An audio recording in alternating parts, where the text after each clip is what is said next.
So by the time this video comes out, One Piece's 1000th episode should already be out and released. And to commemorate this amazing milestone for One Piece, today we'll be ranking the Straw Hats based on the dangers they posed against the world government. This isn't just based on strength, but the influence they have over others. I could make my predictions for something like an estimate for how much their bounties would increase after the events in Wano, but I thought this would be a bit more fun. I'll be ranking them from least to greatest, based on their threat level, but without further ado, let's get started.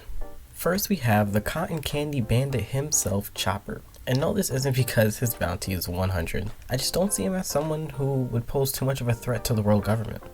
Chopper is an amazing doctor, but he wouldn't hesitate to give medical support to anyone that comes to him, making him less of a threat. Next up is everyone's favorite crook, Cat Burglar Nami. She, while having Zeus, doesn't pose too much of a threat to the world government when thinking about her history or information. Well, I guess she does know how much money the Straw Hats have, but that's kind of besides the point. After Nami would be Brook. He was a former captain, and he was able to copy the poneglyphs he stole from Big Mama and Whole Cake. But in all honesty, it could be interchangeable between him and Nami. So here's when things get a bit more difficult. But I want you to keep in mind the ranks are being given not on power alone, but how much threat to the world government they can be.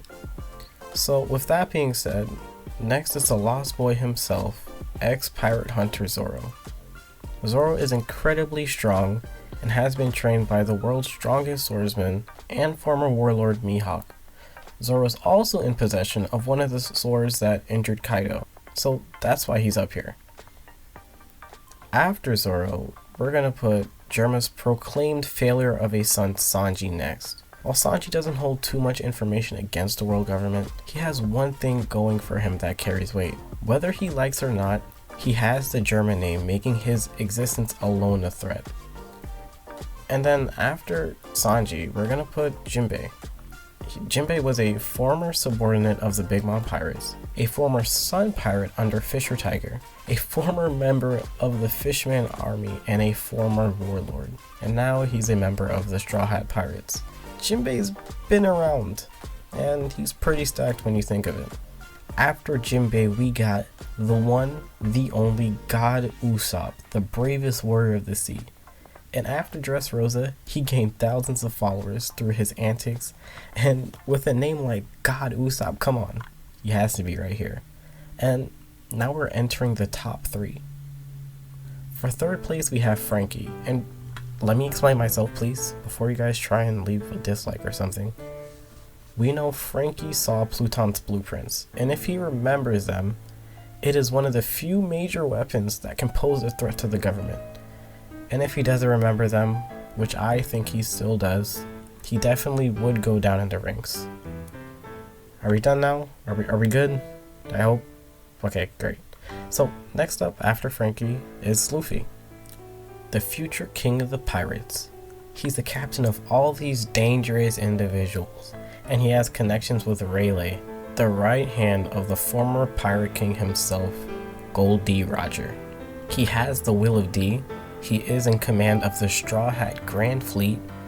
He's the son of a Revolution Army leader, and he has a whole bunch more under his belt. And some people could even make the argument that he would be number 1 on this list. But in my personal opinion, I think that spot is going to be going to the one and only Nico Robin. Robin is the only one that is able to read the poneglyphs, which was so much of a threat that it made the government commit mass genocide on an island with the Buster Call. Then, when they figured out that she survived, she was given a bounty on the spot, and then was hunted down as a child. Whatever happened during the Void Century must be really damn important, because even with everything going on in Wano, I don't think the government is just going to leave her be. In today's video, I tried to deviate away from the manga a bit more, so even anime onlys would be able to enjoy it. So, that's it for today's video. I can't believe One Piece is at episode 1000. And if you want to leave a comment below on how you liked or disliked the video, I'm interested to hear your viewpoints on today's video. So to end us off, if you liked, leave a like, and if you didn't subscribe, remember to hit that bell to know when I post or go live. Yes, I plan on streaming on this channel soon, and I'm out. Peace.